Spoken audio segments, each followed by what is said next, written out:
आप सबका अपने ग्रुप स्टडी यूट्यूब चैनल पर स्वागत है। जैसा कि थंबनेल से आप सबको पता चल ही गया होगा कि इस वीडियो में आपको क्या समझने को और देखने को मिलेगा। कैसे एक हाउसवाइफ ने अपनी सारी जिम्मेदारियों को पूरा करते हुए 1 महीने की तैयारी में गवर्नमेंट जॉब की परीक्षा और साक्षात्कार दोनों ही क्लियर करके अपने लिए गवर्नमेंट जॉब पक्की की। और वो हाउसवाइफ कोई और नहीं, मैं खुद ही हूँ। तो मैं उस चीज़ का एक्सपीरियंस आप सबके साथ शेयर करना चाहूँगी। और कल ही 30 सितंबर को अपनी नेट जेआरएफ हिंदी का एग्ज़ाम था, वो भी कंप्लीट हो चुका है। तो आगे हम नेट के लिए इस चीज़ की में तैयारी करते रहेंगे ग्रुप स्टडी में, क्योंकि मुझे लगा ऐसा कि अगर मैं 1 महीने में इतने नेगेटिव सिचुएशन के अंदर एग्ज़ाम क्लियर कर सकती हूँ, तो मुझे अपना एक्सपीरियंस शेयर करना चाहिए, या मुझे अपनी जो तरीका था वो शेयर करना चाहिए आप सबके साथ। शायद उससे किसी की हेल्प हो सके उस तरीके को अपना कर, या उन चीज़ों में से कुछ पॉजिटिव आपकी लाइफ में ऐसा रहे कि आप आगे बढ़ सको अपनी लाइफ में ना। तो मैंने टीचर का मेरा था गवर्नमेंट जॉब का, वही मैंने क्लियर किया अपना। अब जो मेरा चल रहा है, अब मैं नेट की तैयारी के लिए मेरी नेट की तैयारी चल रही है। मैं 2.5 महीने से अभी नेट की एग्ज़ाम की तैयारी कर रही हूँ दिसंबर के लिए। और इसका भी मेरा यही है कि मैं फ़र्स्ट अटैम्प्ट में ही इसको क्लियर करना है। तो मैं सोचा मेरे साथ साथ और भी बहुत सारी हाउसवाइफ हैं जो इस चीज़ की तैयारी कर रही हैं, तो उनका एक्सपीरियंस मेरा एक्सपीरियंस मिला के कुछ ना कुछ अच्छा ही निकल के आएगा। कुछ पॉजिटिव पॉइंट्स आपके रहेंगे, कुछ मेरे रहेंगे, तो हम सब जो भी फर्स्ट टाइम कर रहे हैं, सेकंड टाइम कर रहे हैं, तो इस बार ये रहे कि हम उस चीज़ को क्लियर कर लें। इसीलिए मैंने इस चैनल का नाम भी ग्रुप स्टडी रखा है, क्योंकि ग्रुप स्टडी बहुत अच्छी रहती है। मतलब टेंशन फ्री, कुछ ना आए तो एक दूसरे से पूछ लिया, एक दूसरे से बात कर ली, मतलब कहीं भी रुके और झट से उस चीज़ का सॉल्यूशन हमें मिल जाता है। तो इसीलिए मैंने इसको स्टार्ट किया। आशा करती हूँ कि इस चैनल से हम सबको हेल्प मिलेगी कुछ ना कुछ। तो सबसे पहले मैं आपको अपने एग्ज़ाम के बारे में बताऊंगी। मैंने एग्ज़ाम दिया था 30 जनवरी 2021 को। मुझे एग्ज़ाम का पता चला था 25 दिसंबर 2020 को कि मेरी जो गवर्नमेंट टीचर की पोस्ट है वो अभी निकली हैं, और मुझे उसका एग्ज़ाम की डेट भी साथ के साथ आ गई थी 30 जनवरी। और मेरे पास सिर्फ 1 महीना था। मैंने स्टार्ट किया, बुक नहीं थी, मैंने यूट्यूब से ही स्टार्ट किया था अपना। और यूट्यूब से स्टार्ट करने के 1 हफ़्ते बाद मुझे 1 हफ़्ते या 10 दिन के बाद मुझे बुक मिली थी। एकदम से मार्केट में आई भी नहीं थी मेरे सब्जेक्ट की बुक। तो उसके बाद फिर मैंने अपना ये क्या कहते हैं तैयारी शुरू की यूट्यूब से। सबसे पहले हमारा जो सिलेबस रहता है किसी भी चीज़ का, अभी जैसे एस्टेट का एग्ज़ाम होना है और साथ में टीजीटी की भी पोस्ट निकलाई हैं, तो उसका भी एग्ज़ाम रहेगा। सबसे पहले ना अपना माइंड क्लियर होना चाहिए कि हमारा जो सिलेबस है वो क्या है। सिलेबस से बाहर से कुछ भी नहीं आता है, कभी भी कुछ नहीं आता है। मैंने इतने एग्ज़ाम देखे हैं, कभी कुछ नहीं आता है। दिया फर्स्ट टाइम ही है, लेकिन जितने भी अभी मैंने नेट के भी इतने सारे एग्ज़ाम जो प्रीवियस ईयर के हैं वो देखे थे, बाहर आउट ऑफ सिलेबस कभी कुछ रहा ही नहीं। 1-2 क्वेश्चन रहता है, वो भी घुमा फिरा के हो सकता है, लेकिन सिलेबस से बाहर कुछ नहीं होता है। तो इस चीज़ को तो दिमाग से निकाल ही देना चाहिए हमें कि सिलेबस से बाहर आ जाता है, इतना मुश्किल होता है, ये होता है, ऐसा कुछ नहीं होता है। बस ऐसा होता है वो इतना घुमा के दे देते हैं, हमारे माइंड के साथ खेलने का काम रहता है एग्ज़ामिनर का, तो इतना घुमा के दे देते हैं, हमें लगता है कि वो बाहर से आया हुआ है, बाकी कुछ नहीं होता है। और सबसे ज़्यादा मुश्किल होती है तैयारी करने में हाउसवाइफ़ को, क्योंकि उनके पास एक पर्टिकुलर टाइम नहीं होता, ना वो टाइम टेबल बना सकती है, मेरे अकॉर्डिंग तो नहीं बना सकती हैं, क्योंकि मेरी फैमिली का जो इन्वायरमेंट कह लो या कुछ भी कह लो, तो नहीं बना पाती हैं।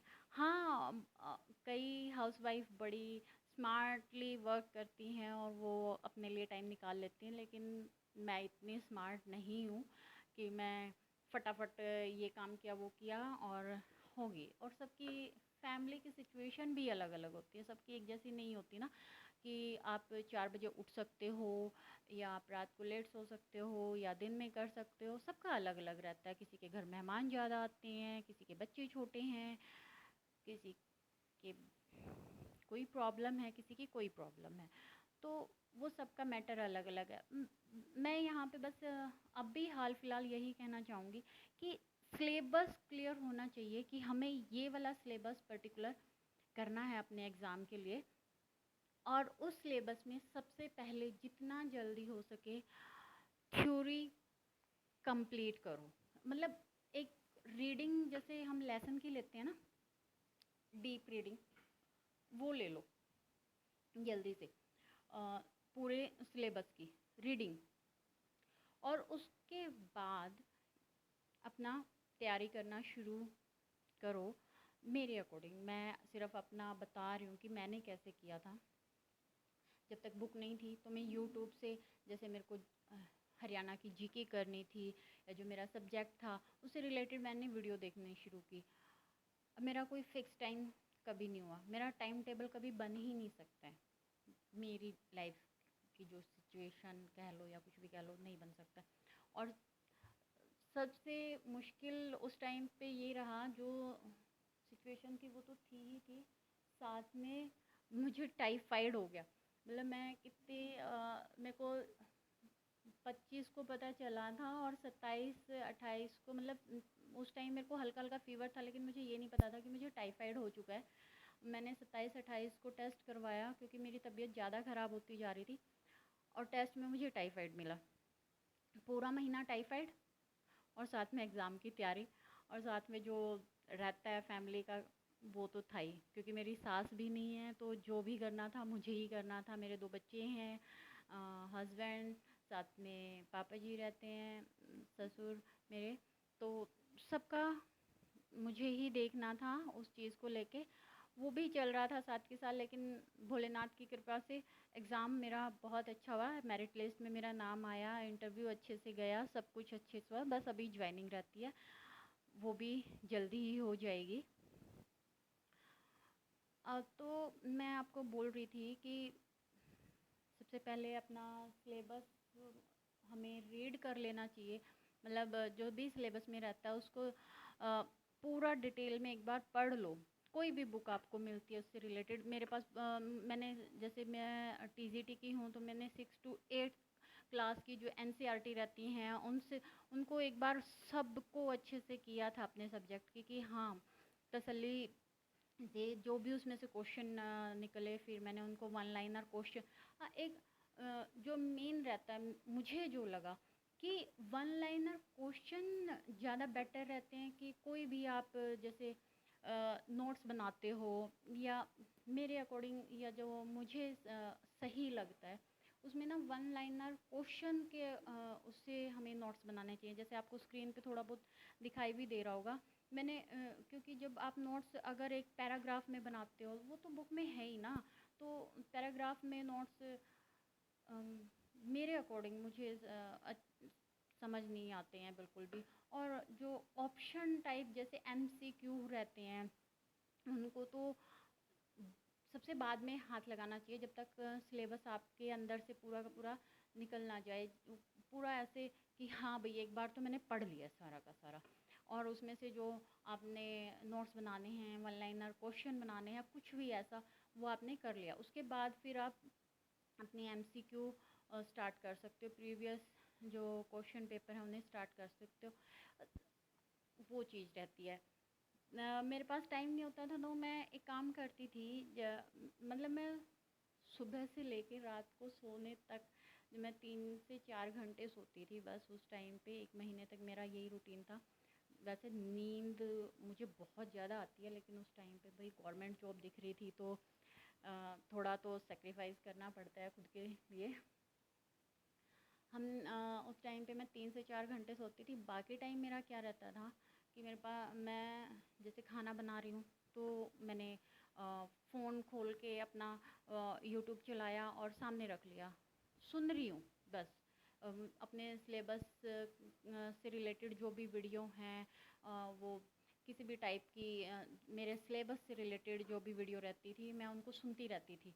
बीच में अगर नज़र पड़ी तो मैंने देख लिया, नहीं तो मैं अपना काम करती रहती थी। हाँ, मेरी स्टडी में मेरा माइंडसेट मैंने ऐसे किया कि 1 सेकंड के लिए भी वो चीज़ मेरे दिमाग से निकलने नहीं चाहिए।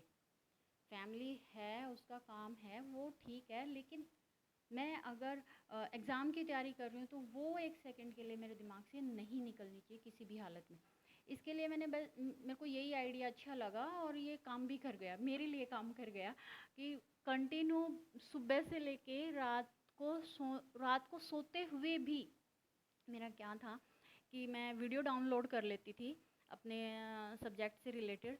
और या जैसे जीके की कर ली, हिंदी की कर ली, ये तो कॉमन रहता ही है किसी भी टेट एग्ज़ाम हो गया या एच टेट हो गया, कोई भी। तो उनको क्या करती थी, उनकी जो 1.5 2 2.5 घंटे की वीडियो रहती थी, मैं उनको डाउनलोड कर लेती थी और फ़ोन का नेट बंद करके और उसको ऑन करके ईयरफोन लगा के सो जाती थी। मेरा माइंड उस चीज़ पे वर्क करता रहता था। वो एक्चुअली मैं आपको बताती हूँ वो हमारे काम कहाँ आती है, जब हम ये करते हैं, एमसीक्यू करते हैं या प्रीवियस क्वेश्चन पेपर करते हैं। आप उसको जब प्रैक्टिकली करके देखोगे ना, तो आपका सबकॉन्शियस माइंड तो उस चीज़ को कैप्चर कर चुका है। सोते हुए भी वो तो क्योंकि चलता रहता है, वो उस चीज़ को कैप्चर कर चुका है। और जहाँ आप अटकते हो ना, वो क्या बोलते हैं कि एग्ज़ाम में तुक्के बहुत ज़रूरी होते हैं, तुक्के के बिना कोई भी एग्ज़ाम क्लियर नहीं होता है।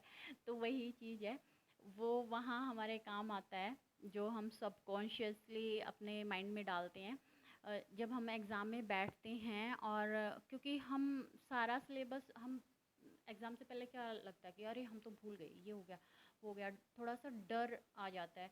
तो जब हम एग्ज़ाम देखते हैं तो पर्टिकुलर वो चीज़ें हमें उस टाइम पे याद आ जाती हैं। इसलिए मेरा स्टाइल कह लो या कुछ भी कह लो, यही था। बाकी जो भी रहेगा मैं आपको बताती रहूँगी। तो अभी मैंने थोड़ा सा नोट्स बनाए थे, मैं इस टाइप से ही बनाती हूँ अपने नोट्स। अगर आपको अच्छे लगे तो आप मुझे बताना, अगर कुछ भी आपको लग रहा है कि नहीं ऐसे नहीं, ऐसे नहीं होता है या ऐसे होना चाहिए, तो आप अपनी जो भी राय रहे या कुछ भी, तो प्लीज़ कमेंट करके मुझे ज़रूर शेयर करना उस चीज़ को। तो हम थोड़ा सा ये देख लेते हैं। मैं जेआरएफ, नेट जेआरएफ की तैयारी अभी शुरू करते हैं। तो जो जो भी मेरे साथ जुड़ना चाहता है तो प्लीज़ मेरे चैनल को सब्सक्राइब करें और लाइक करें। तो आइए चलते हैं।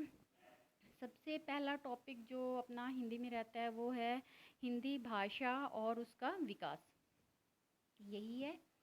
तो इसमें हम देखते हैं भाषा शब्द की उत्पत्ति किस धातु से हुई है। भाष शब्द से हुई है। जो व्यक्त वाणी के रूप में अभिव्यक्त की जाती है वह क्या है, भाषा। व्यक्ता वाची वर्णा येषा त इमे व्यक्तावाचः, ये किसने कहा है, पतंजलि ने। अर्थवान कंठोदगीर्ण ध्वनि समष्टि ही भाषा है, सुकुमार सेन ने ये कहा है। ध्वन्यात्मक शब्दों द्वारा विचारों का प्रकटीकरण ही भाषा है, यह किसने कहा है, हेनरी स्वीट ने। भाषा उस स्पष्ट, सीमित तथा सुसंगठित ध्वनि को कहते हैं जो अभिव्यंजना के लिए नियुक्त की जाती है, ये किसने कहा है, क्रोचे ने। भाषा परिवर्तनशील है। भाषा क्या है, परिवर्तनशील है। भाषा जटिलता से सरलता, तथा संयोगात्मकता से वियोगात्मकता की ओर उन्मुख होती है। भाषा विकास के प्रमुख 4 चरण क्रमशः हैं: आंगिक, वाचिक, लिखित, यांत्रिक। भाषा उत्पत्ति के सिद्धांत। अब सबसे पहले हम इसमें सिद्धांत करेंगे संकेत सिद्धांत। इसके अन्य नाम निर्णयवाद, स्वीकारवाद हैं। प्रवर्तक कौन है इसका? फ्रेंच विचारक रूसो। संकेत सिद्धांत के आधार पर ही इंकित सिद्धांत का प्रतिपादन हुआ है। इंकित सिद्धांत प्रस्तावक विद्वान डॉक्टर रॉय, प्रोफेसर रिचर्ड ने इसे मौखिक इंकित सिद्धांत नाम दिया है। मौखिक इंकित सिद्धांत नाम किसने दिया है? प्रोफेसर रिचर्ड ने। रणन सिद्धांत। इसके जो अन्य नाम हैं वह है धातु सिद्धांत, डिंग डोंग वाद। प्रवर्तक प्लेटो। इसके प्रवर्तक कौन है? प्लेटो। सृष्टि के आरंभ में प्रत्येक वस्तु को देखकर मानव मस्तिष्क में झनकार अर्थात ध्वनि हुई। उसी के आधार पर वस्तुओं का अलग अलग नाम रखा गया। यह कौन से सिद्धांत में हुआ? डिंग डोंग वाद में या रण सिद्धांत में। अनुकरण सिद्धांत। अन्य नाम क्या है अनुकरण सिद्धांत के? शब्दानुकरणवाद, भोवाद, ध्वन्यानुकरण सिद्धांत। प्राकृतिक वस्तुओं, पशु पक्षियों आदि की ध्वनि के अनुकरण पर नाम रखना क्या कहलाता है? अनुकरण सिद्धांत या भोवाद सिद्ध। किस विद्वान ने अनुकरण सिद्धांत का उपहास करते हुए इसे कुत्ते की ध्वनि या बॉक बॉक सिद्धांत कहा था? मैक्स मूलर ने। आवेश सिद्धांत। अन्य नाम मनोभावाभिव्यक्तिवाद, मूलकतावाद, पूवाद। आदिकाल में मानव ने अपने हर्ष, शोक, विस्मय आदि भावावेश को प्रकट करने के लिए ध्वनियों का उच्चारण किया और ये ही ध्वनियाँ बाद में भाषा बन गई। ये किस सिद्धांत में है? आवेश सिद्धांत या मनोभावाभिव्यक्तिवाद में। श्रम ध्वनि सिद्धांत। अन्य नाम यो हे वो वाद।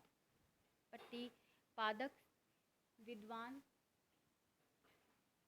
विद्वान न्यारे या नयावर। माफ करना। भाषा की उत्पत्ति का कारण श्रम जनित ध्वनियाँ हैं। ये कौन से सिद्धांत में है? यो हे वो वाद में, या इसको श्रम ध्वनि सिद्धांत भी कह सकते हैं। अगला है संपर्क सिद्धांत। प्रवर्तक कौन है इसके? जी रेवेज।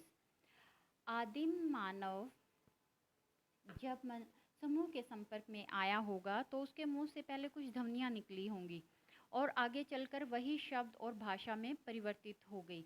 ये जो डेफिनेशन कह लो या ये जो लाइनें हैं वो किस सिद्धांत के अंडर आती हैं? संपर्क सिद्धांत के। संगीत सिद्धांत। अन्य नाम प्रेम सिद्धांत। मानव के संगीत से भाषा की उत्पत्ति। यह किस में हुआ? संगीत सिद्धांत में। समन्वित सिद्धांत। प्रवर्तक हेनरी स्विट्स।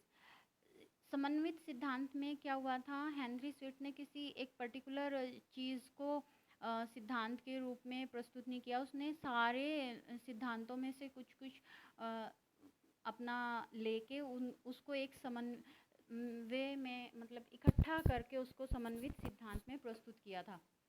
दिव्योत्पत्ति या दैवीय सिद्धांत। यह सबसे प्राचीनतम है। प्रवर्तक प्राचीन धर्म ग्रंथ। वाग देवी अर्थात भाषा को देवों ने उत्पन्न किया और उसे सभी प्राणी बोलते हैं। अब ये लास्ट आपके लिए है, ग्रिम नियम का संबंध किससे है ये आपको बताना है। बाकी मैं आगे हम करते रहेंगे। अगर कोई भी गलती हुई होगी तो प्लीज़ मुझे माफ़ करना, क्योंकि 11 साल हो चुके हैं मुझे स्टडी को ड्रॉप किए हुए। कुछ इशू थे जो बीच में कंटिन्यू नहीं कर पाई। स्टडी मैंने लास्ट ईयर बस जो एग्ज़ाम दिया था उसी में की थी। 10 साल के बाद उस बीच में इतना कुछ हुआ कि मैं नहीं कर पाई अपनी स्टडी या जॉब कुछ भी। अब फिर से स्टार्ट किया है तो कुछ ना कुछ अच्छा ही करेंगे, तो लगे रहते हैं। बाकी आपको कैसी लगी ये वीडियो, या क्या गलत था क्या सही था, प्लीज़ मुझे कमेंट करके ज़रूर बताना। थैंक यू, फिर मिलते हैं, बाय।